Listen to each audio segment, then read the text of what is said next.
Welcome everybody to Mooch's Reviews. Today we're going to review Sea of Thieves by Rare Studios. Where do I start with Sea of Thieves?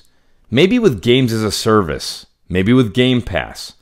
Possibly with Microsoft's first-party studios finally releasing a game. No, we'll get to all of that in due time. Let's start with, is this game for you? You start off in your adventure by choosing a pirate. The pirate isn't fully customizable, but as some think it's a minus, I like the system better.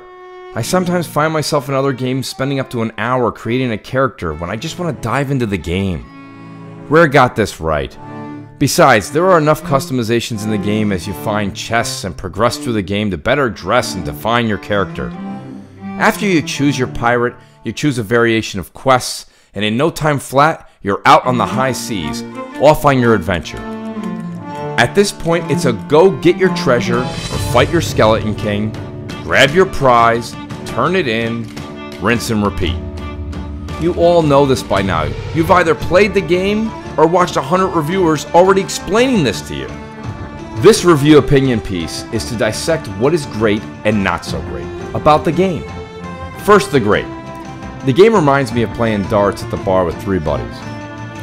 If someone actually never saw darts being played before, they'd ask you, why are you throwing skewers at the wall? But once you add a few pictures of beer and stories amongst friends, darts is one of the best pastimes you've ever had in your adult life. Sea of Thieves is that dart game. It's a game not defined by its content, but rather the stories and experiences you have along the way. Examples like, sails are pointing in the wrong direction, and an armada's creeping up on us. Or you're not raising the sails fast enough. And then you find out that your first mate dipshit lowered the damn anchor and you crashed in the side of an island. It's all part of your creation of the game, and not something Rare intended to happen. In that case, the game's possibilities are endless. It's that dart game at the bar, stories, discussions, and simple adventures provided by the game that slowly forms the experience. That can only be rendered fun or a good time by you and your friends, and no one else. Alright, let's talk about this game's visuals. The game is pure eye candy. If other games don't utilize this water moving forward, I'll never know why.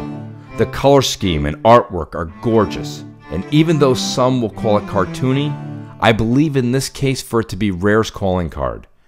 I can't say don't play this game alone, but I can say you really shouldn't play this game alone.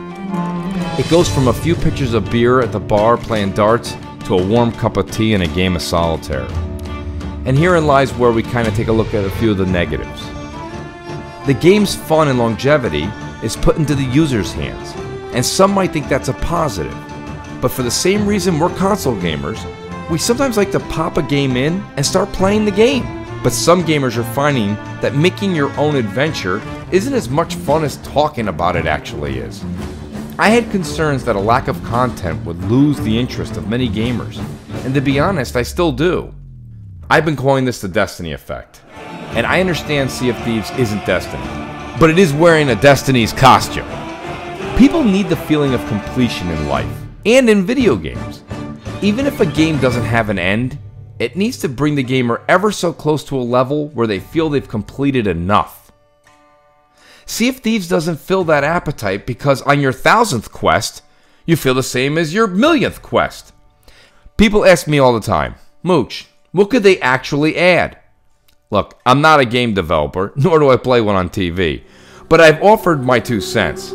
Add more types of skeleton forts or evil pirate hangouts. Give weapons some sort of upgrade to handle the NPC foes. Give larger rewards or penalties for the taking over another crew's ship. Many have said this all may come in the future because it's games as a service. That's fine and all, but this is a game that has a top-tier developer, 4 years of developing time, and the war chest of Daddy Warbucks. So when you see games like Witcher 3 come out with a smaller studio and less of a budget, you wonder why, how, and who. Why so little content? How will this game grow? And who's to blame for these questions? I'm not here to answer those. That's something rhetorical for you who are listening to this to answer, or maybe, just maybe, somebody at Redmond to answer. This opinion/review isn't positive or negative.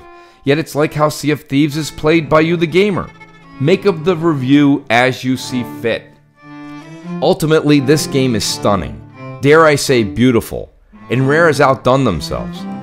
I've sunk, no pun intended, hours upon hours into this game. And I don't see that stopping. The magic that Rare has created is amazing. But is it enough for some gamers to wait as Rare adds more content? That's up to you to decide. Before we go, it should be noted that Microsoft is the only company to have the guts to make a first-party, always online kind of game. Servers being down and achievements not popping are par for the course when games like this launch. It's a living game with new issues that arise daily. They have teams working on it and handling it within a decent time frame. And Game Pass? How can we discuss Sea of Thieves and not discuss Game Pass's role in this game? Game Pass has elevated, even if only for a month, this game to new heights and visibility.